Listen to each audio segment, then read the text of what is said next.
Welcome once again to Automundial, the weekly home of all the latest motoring news and reviews. This week, the Porsche Cayenne's testing programme is complete and on its way to a dealership near you. We've also got a collection of bespoke Bentley brutes paying tribute to the models that made the marque.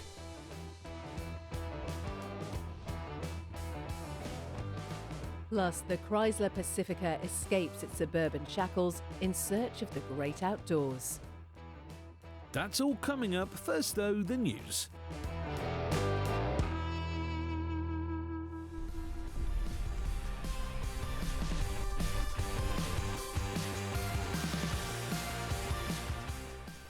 At the end of last year, the European Union began showing an interest in introducing a smaller class of car aimed at easing congestion in cities, reducing environmental impact and improving affordability. The so-called e-car class, set to cost between 15 and 20,000 euros, takes a lot of theoretical inspiration from the Japanese K-car class, an initiative popular since the 1960s. Well now, the American White House is also showing signs of yearning for the diminutive car class. Whilst announcing softened fuel economy regulations with the aim of lessening consumers' financial burden, President Trump hinted at works to allow a new car class similar to that of the K-car to become available in the United States. With lots of regulatory reform required to introduce such a category of motorcar, don't expect smaller models to hit American roads anytime soon. But it's a story we will continue to track throughout 2026.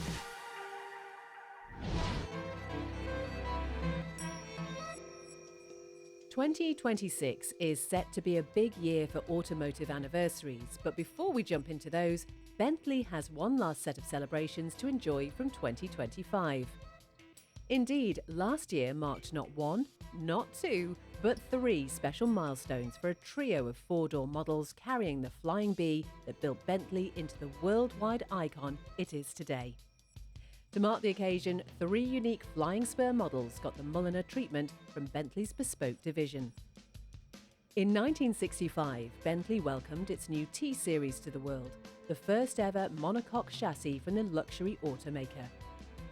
An embodiment of sedate and sumptuous style, Bentley has created an under-the-radar specification for the T-Series model flying spur, finished in a 1965 shade of azure shell grey and with fuss-free wheels.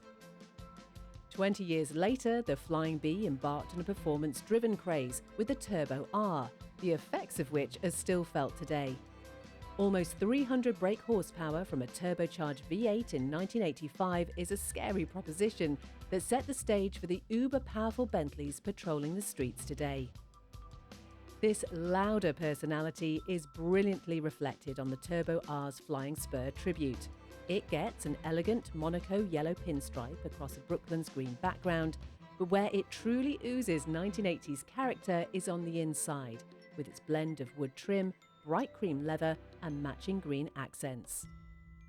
Finally, 2005 saw the Volkswagen Group launched its first modern-era Bentley limousine, the Flying Spur, a name still used in 2026. Today, the W12 format that first found its place beneath a bonnet in the early Continental still powers the modern-day Bentley Flying Spur, though now with plug-in hybrid technology to keep it navigating the streets of London without incurring ULEZ fines. For its tribute to the 12-cylinder engine, a silky smooth cypress green body is an understated yet classy look to match the power unit's renowned balance. In truth, nothing more than a stunt to show off how much money you could spend on optional extras and bespoke paint and materials, Bentley is very good at showcasing its Mulliner division with these little creations, and we can only expect to see more excuses for balmy price lists throughout 2026.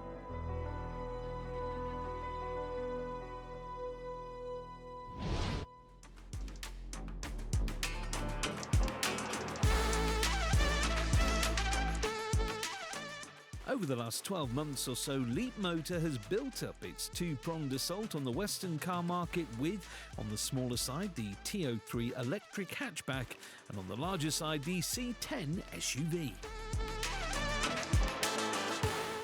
But in 2026, that double-edged sword becomes a three-pointed trident, as Stellantis' budget Chinese manufacturer has now launched an entry that splits its range smack bang down the middle. Taller than the TO3 and more compact than the C10, this is the Leapmotor B10, a medium-sized crossover looking to take on the most hotly competed marketplace in 2026, the all-electric crossover class. Visually, this latest Leapmotor gets all the brand identity of its larger sibling, the C10, but steps it down a size to something more manageable for your younger drivers, city centres and the hustle and bustle of the daily commute. Inside, it's also very Leapmotor, and by that we mean sparse. No, sadly, the praise from the exterior doesn't carry over to the cabin, where flat seats, cheap detail finishes and a basic layout of perfect surroundings to the centre console made up of a massive 14.6-inch touchscreen, and that's about it. So we wish you luck digging through menus to find simple controls like your radio volume or aircon temperature. In fact, a small 67.1 kilowatt-hour battery provides excellent punch for its package, claiming over 270 miles from a charge and getting high-end features like a heat pump, vehicle-to-load power and innovative lightweight motors.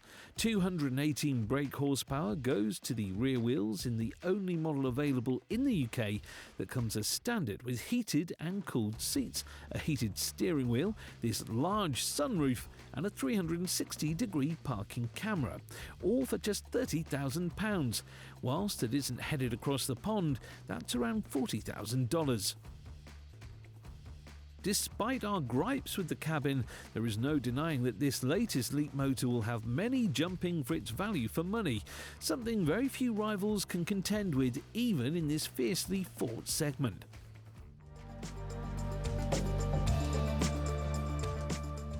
One B10 rival we do expect to see succeed in 2026, however, is the Renault 4. Just over a year on from its Paris Motor Show unveiling and about 6 months since it first made its way to UK roads, the second entry into the French manufacturer's retro EV lineup is gaining momentum and will no doubt remain stiff competition to the B10. That fact is no more true now that the UK government has awarded its 52 kilowatt-hour battery version the top £3,750 EV car grant, dropping prices to around £24,000, the highest possible trim level available from £28,000, equivalent to $37,000. In that top trim form, you get all the same luxuries as the Leapmotor, including the electric tailgate and adaptive cruise control. But Renault backs the tech up with a far nicer cabin covered in far more pleasing upholstery. Much like the Renault 5, this taller, longer French EV gets Google's software powering the 10.1-inch central screen and 10-inch driver display for a far more intuitive experience than Leapmotor's own infotainment system. And to top it all off, your most used features get dedicated buttons for ease of use, a simple yet much appreciated inclusion in 2026. As we say, a 52 kilowatt-hour battery sits beneath the floor, powering the 150 brake horsepower motor. It's both less endurant and less powerful than the Leapmotor and charges at a slower rate. However, it does match the B10 with vehicle-to-load power, so you can toast your croissant on the way to work without issue. So whilst the Leapmotor is very impressive in what it offers, the Renault 4 represents just as good, if not better, value for money. Other manufacturers that the incoming swarm of Chinese challengers is not a death sentence.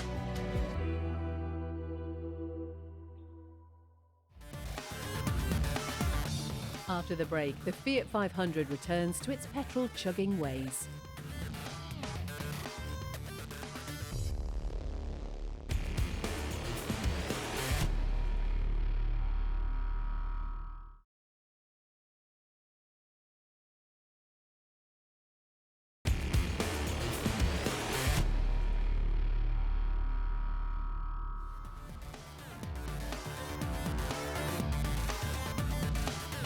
Welcome back. Coming up, if you want to combine a large family and a passion for overlanding, we have the perfect car for you.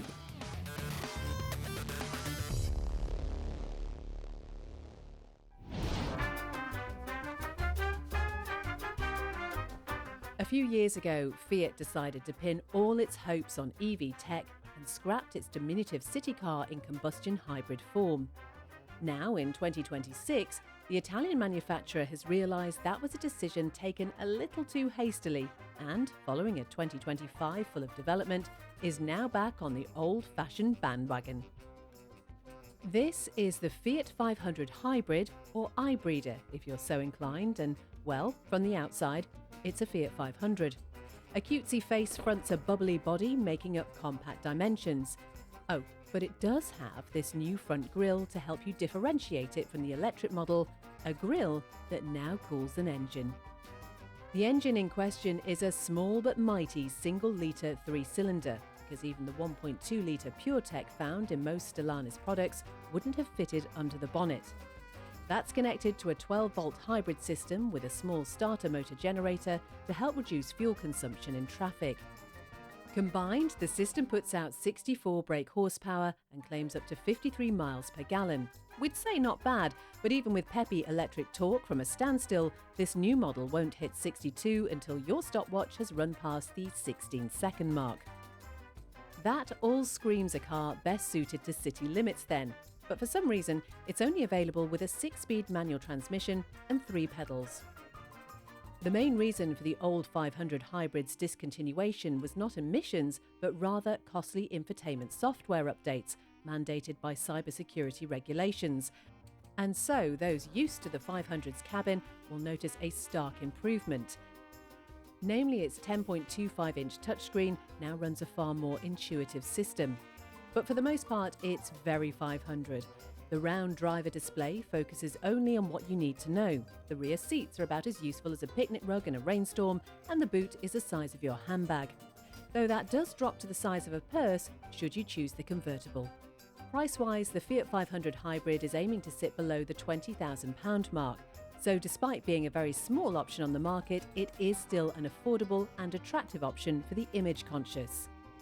If you're more on the stylistically challenged end of the spectrum, the Fiat 500 probably won't be for you, however. So what could you get for the same budget?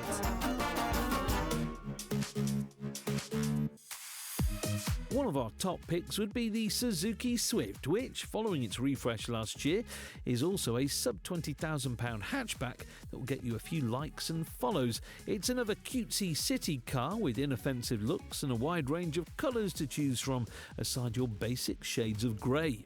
A 4-door model, it does extend beyond the Fiat's dimensions, meaning it will be both more comfortable and more practical on the day-to-day, especially when it comes to the weekly shop. And whilst it is longer than the Fiat, it's still far from a behemoth, so you shouldn't struggle to manoeuvre it in tighter scenarios. Inside, as you'd expect, there's room for 4 in decent comfort, more than you can say for the refreshed 500.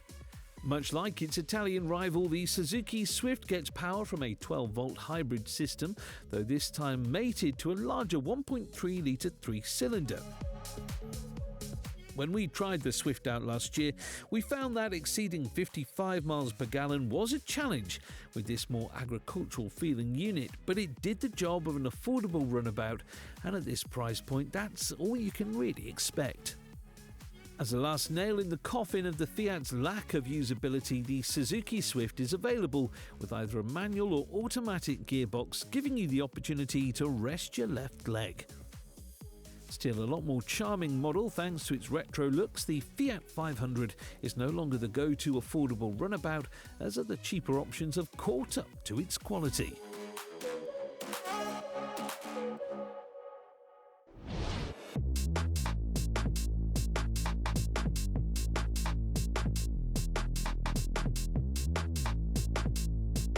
A few weeks ago, the Porsche Cayenne was spotted taking on desert dunes in a bid to perfect its new all-electric form.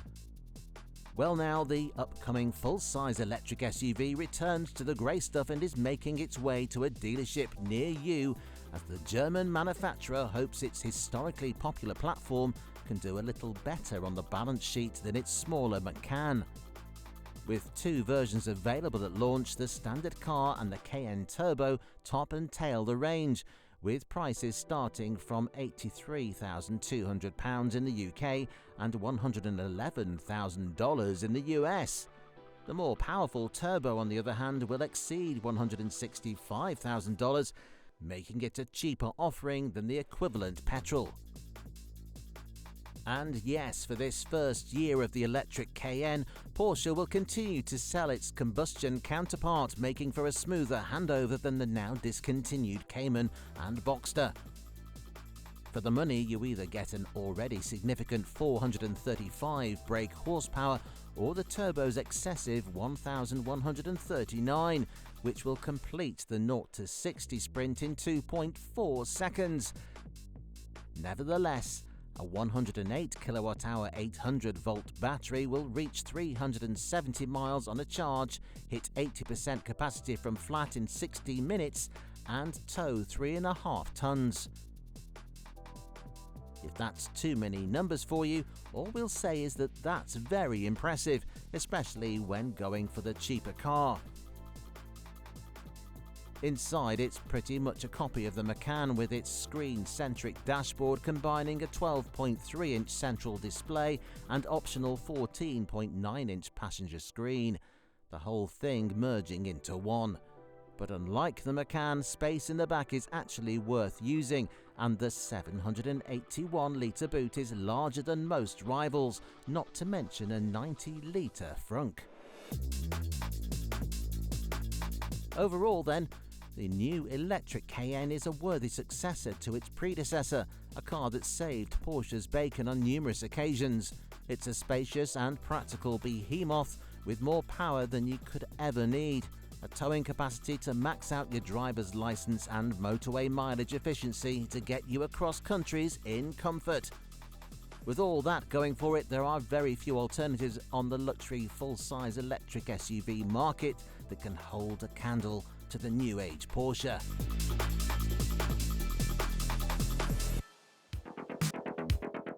One of those would be the £82,000 or $81,000 Volvo EX90. A large and luxurious launch from last year that, while just as recognisable and imposing as the Cayenne, the Volvo has a greater emphasis on interior comfort than the Porsche's blend of sumptuous sportiness. With a similar 107 kilowatt-hour battery, the Volvo manages to match the Porsche's circa 2.5 miles per kilowatt-hour efficiency for an equally impressive 370 miles from a charge. However, refuelling rates for the marginally older system does mean fast charges will take twice as long to top up your Swedish battery. Power ranges from between 402 and 510 brake horsepower, all versions of which get dual motor setups for all-wheel drive safety. Air suspension provides a smoother ride than the Porsche, but it won't have the same agility as the Cayenne, which benefits from the sports car manufacturer's active ride control, a system that turns the 2-ton Taycan into an agile athlete. Each model is equally as impressive as the other, but approaching the luxury full-size SUV formula from different angles. The Volvo is a smooth softie, while the Cayenne is a dormant volcano.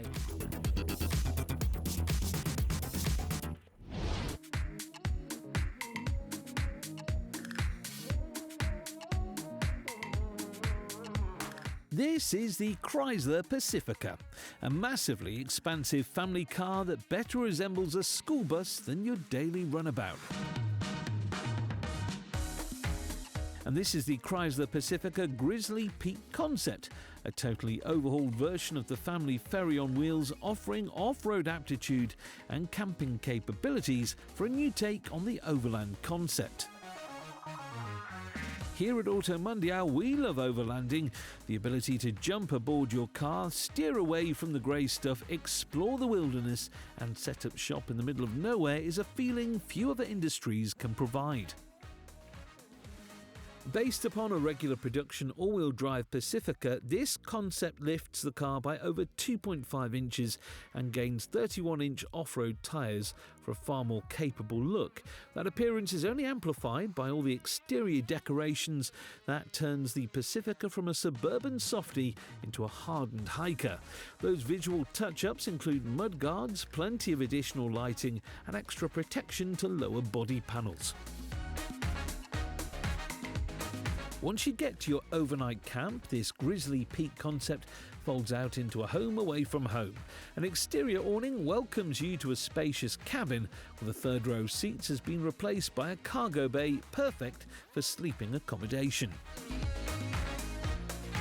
Obviously, being a one-off, you can't stop by your local Chrysler dealer for a daily driver come weekend warrior. But should this concept entice you to build your own intrepid people carrier, the Pacifica Limited all-wheel drive gets a 2.6-litre V6 food for 287 brake horsepower to all four wheels through a nice and slushy CVT. It costs a little over $50,000, though lower trim level models are available from $46,000.